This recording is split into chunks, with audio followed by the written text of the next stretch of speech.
Bonjour à tous. Aujourd'hui, on est là pour présenter l'association sénégalaise Adansonia.green. Avant de commencer, je vais me présenter. Je m'appelle Farima Tidjani. Je suis coordinatrice et je fais aussi partie des membres fondateurs de l'association. Je suis d'ailleurs présidente en ce moment chez Adansonia Green et je suis aussi consultante chez Green Etudes et ça parle toujours des mêmes sujets environnementaux, accompagnement des entreprises, zéro déchet, etc. Donc toute ma vie, c'est pour parler d'environnement. Et aujourd'hui, je suis là pour vous parler de l'association Adansonia.green. Adansonia.green, c'est une association sénégalaise à but non lucratif et vraiment Adansonia a été créée dans le but de proposer des solutions locales pas chères, abordables, qui répondent aux besoins des populations sénégalaises, mais qui en même temps peuvent être durables. Donc, on propose et on met en œuvre des solutions quand on voit que sur le terrain, il en manque. Nous, tout ce qu'on fait, on le fait toujours dans la vision de réduire la production et la consommation de produits à usage unique, parce qu'aujourd'hui, on est en train d'extraire toutes les ressources de la terre pour ces produits à usage unique. Donc, on essaye de voir comment on peut les réduire au minimum en proposant des solutions à la population et surtout, on essaye de valoriser les ressources locales parce que pour nous, cette transition, elle va aussi dans une transition économique où la population locale a du travail et produit ce qu'elle consomme et consomme ce qu'elle produit. Alors, les axes de travail qu'on a aujourd'hui, Adansonia.green, comme je vous ai dit tout à l'heure, se concentre beaucoup sur l'implémentation de solutions. L'implémentation de solutions, on le fait comment? On le fait avec toujours des valeurs communautaires. On ne peut pas proposer des solutions aux gens sans que les gens soient impliqués. Donc, on est tout le temps en train de travailler avec la communauté et bien sûr, on a une attention particulière pour les femmes surtout avec nos projets de réemploi. Et dans nos projets de gestion des déchets organiques, on a un focus sur les communautés vulnérables parce que pour nous, c'est important que la transition soit juste et qu'à chaque fois qu'on propose quelque chose de nouveau, ce soit mieux pour tous les utilisateurs, mais aussi tous les travailleurs, tous les gens qui produisent ces produits-là. Donc, on ne va pas proposer quelque chose de mieux pour l'environnement, mais moins bien pour la santé, par exemple. Donc, c'est très important pour nous. Ensuite, les autres axes de travail, c'est qu'on soutient les entreprises green qui existent déjà au Sénégal et dans le monde. On ne peut pas faire tout ça sans sensibiliser la communauté, parce que si on propose des super produits, des super services, mais que personne ne comprend pourquoi il doit les utiliser, ça ne va pas fonctionner. Et enfin, le plaidoyer gouvernemental permet de rendre la chose systémique, c'est-à-dire qu'on ne soit pas tout le temps obligé de venir essayer de convaincre les gens, mais qu'une fois qu'on a convaincu le gouvernement, on puisse mettre en place des lois qui vont faire que tout le monde va utiliser ces nouvelles solutions et va avoir cette nouvelle vision de l'environnement surtout. Alors, les sujet, comment on fait pour démarrer? On démarre toujours avec une situation initiale. On n'a pas beaucoup de données dans nos pays et nous, on veut changer ça. Et de toute façon, sans données, on ne peut pas savoir sur quoi on se base. Donc, on a commencé par faire beaucoup d'audits de marque et d'évaluation de déchets. Donc, c'est la même chose. En gros, on prend toutes les poubelles qu'on trouve, on les compte et on note exactement, spécifiquement ce qu'elles sont pour pouvoir après avoir des données qu'on peut agréger ensemble pour comprendre ce qui se passe dans nos déchets. On en fait toujours d'ailleurs des audits de marque parce que les données, on continue à les mettre à jour chaque année. Et les audits de marque, on les fait pendant les 7 settles. Donc, un clin d'œil. Si vous savez qu'un 7 settle va se dérouler, n'hésitez pas à nous contacter pour qu'on vienne plus faire un audit de marque avec les déchets qui sont ramassés. Donc, avec nos audits de marque et nos évaluations des déchets, on a réalisé qu'il y avait 95% de plastique à usage unique qu'on ramassait dans la rue. Ça, c'est dans nos audits de marque. Et on s'est rendu compte que dans les maisons, on avait encore 60% de déchets organiques. Du coup, on s'est dit, ben, on va travailler sur ces deux sujets. Audit de marque, plastique à usage unique et déchets organiques. Du coup, on s'est concentré sur quoi? On se concentre sur des projets de réemploi et des projets de gestion des déchets organique. Donc, les projets de réemploi, c'est quoi comme genre de projet? C'est par exemple, réemploi, on utilise, c'est la réutilisation de manière systémique, pas seulement nous à la maison, quand on a un bol, on le réutilise, mais vraiment que tous les services, on va au restaurant, on ne propose que des produits qu'on peut réutiliser et que le système va réutiliser. Donc, nos projets, ils sont dans quoi? Dans les plats à emporter, bien sûr, les vendeurs ambulants, par exemple, les vendeurs qui vendent du café tout bas, etc. Les mousses qu'on trouve encore dans les boutiques, l'eau qu'on boit en plastique, l'eau qu'on boit dans des sachets plastiques, ou bien l'eau qu'on boit dans des bouteilles qu'on utilise une fois et après qu'on jette à la poubelle et qu'on n'a pas, qui sont pas faites pour être réutilisées, les événements, les fêtes, les soins personnels, les produits ménagers, etc. Tout ce que vous utilisez en plastique, que vous utilisez une fois et après vous le jetez ou vous essayez de trouver quelqu'un qui va le recycler. Nous, on veut faire en sorte que cette utilisation-là soit re-rentré dans le système et que quand on a fini d'utiliser son produit ménager, on part, on nous re-remplit et on nous redonne le même contenant pour éviter de toujours produire des contenants qui sont nouveaux. Le deuxième sujet, c'est la gestion des déchets organiques. Donc, pour la gestion des déchets organiques, on a deux projets phares, mais l'objectif, c'est un projet final. Le premier projet, c'est qu'on veut sensibiliser les élèves et mettre des composts dans les écoles. Comme ça, les élèves, on peut les habituer dès le début à trier leurs déchets et surtout à voir que les déchets organiques, c'est de l'or. Les déchets organiques, on ne doit pas les jeter dans le reste des poubelles parce que quand ils sont mélangés avec les autres, ils polluent. Alors que quand ils sont séparés, on peut les utiliser comme engrais, etc. Et ça nous évite beaucoup d'autres problèmes parce qu'ils émettent beaucoup de méthane dans les décharges, qui est encore pire que le CO2 dont on parle. Et donc, du coup, pour éviter tout ça, on veut commencer à sensibiliser dans les écoles. Une fois qu'on a sensibilisé dans l'école du quartier, on va inviter la population locale à venir voir comment ça marche le compost dans cette école. Et l'objectif, c'est de faire un centre de valorisation de déchets dans chaque quartier pour qu'on puisse traiter nos déchets dans chaque quartier.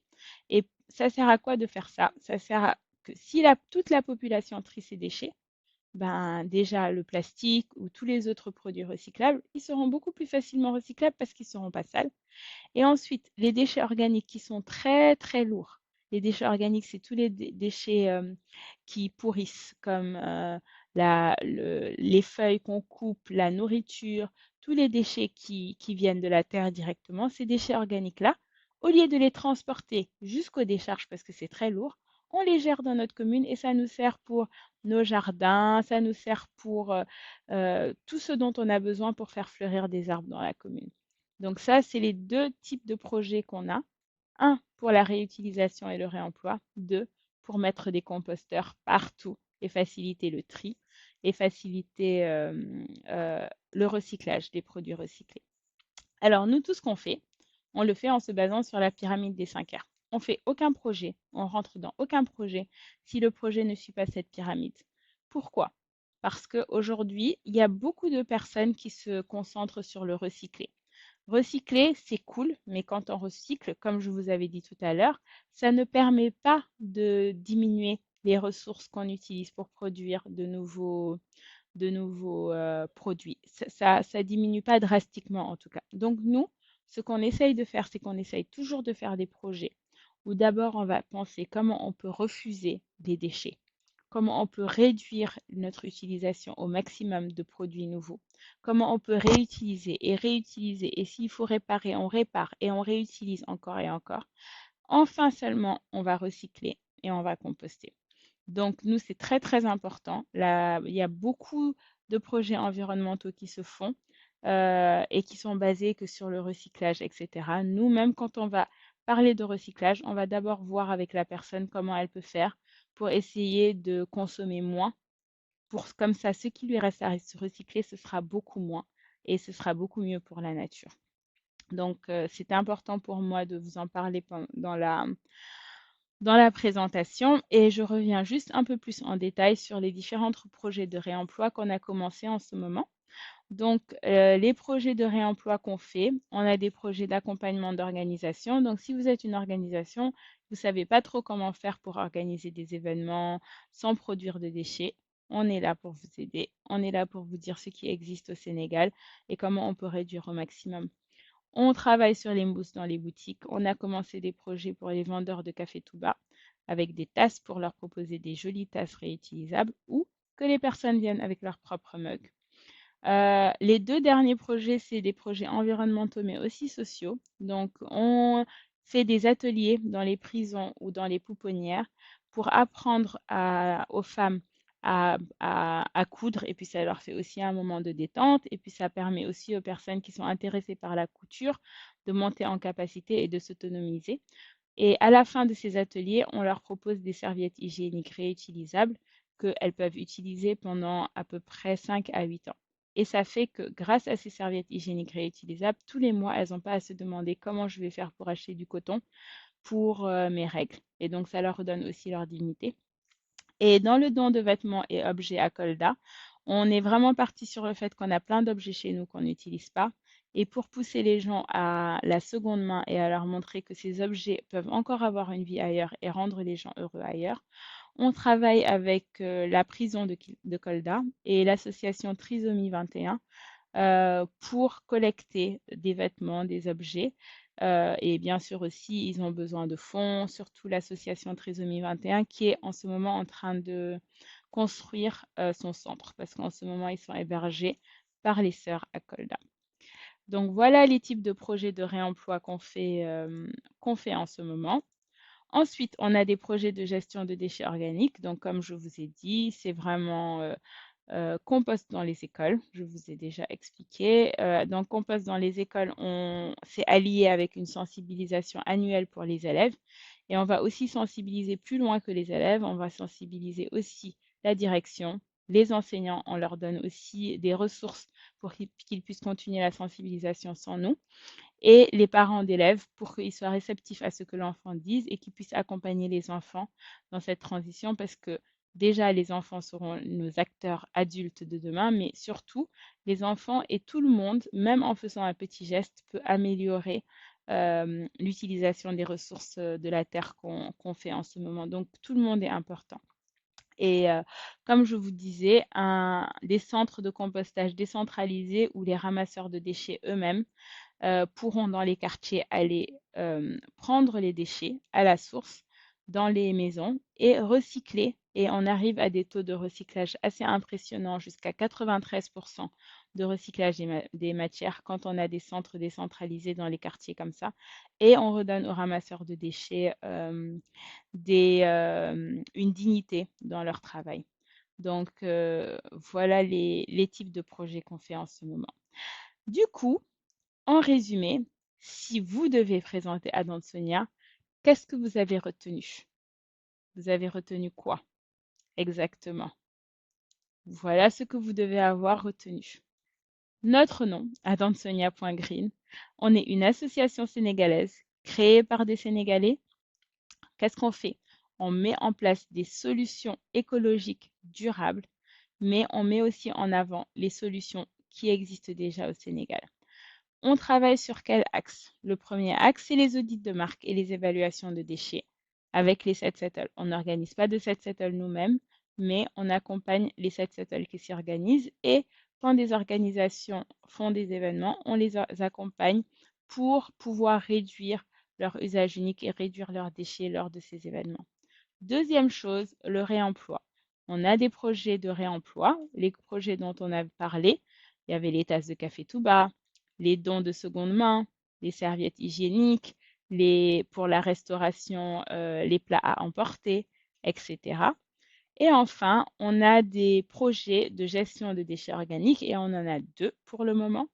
Le compost dans les écoles, compost et sensibilisation des enfants, et un projet pilote de compost dans les quartiers qu'on va commencer au Mamelles et qu'on va ensuite dupliquer dans tous les quartiers où on va mettre des composts dans les écoles cette année. Donc, voilà ce que vous devez savoir. Si en résumé, vous savez ça de Adam Sonia, vous savez déjà tout ce que vous devez savoir de Adam Sonia. Du coup, je vous donne les contacts de Adam Sonia. Si vous voulez nous contacter pour une quelconque raison, voici nos numéros de téléphone, email, on a un site internet et on est sur différents réseaux sociaux. On a aussi une grande communauté, là où les gens ils se connectent quand ils veulent parler d'environnement, quand ils ont une question, quand ils trouvent une ressource qu'ils veulent partager.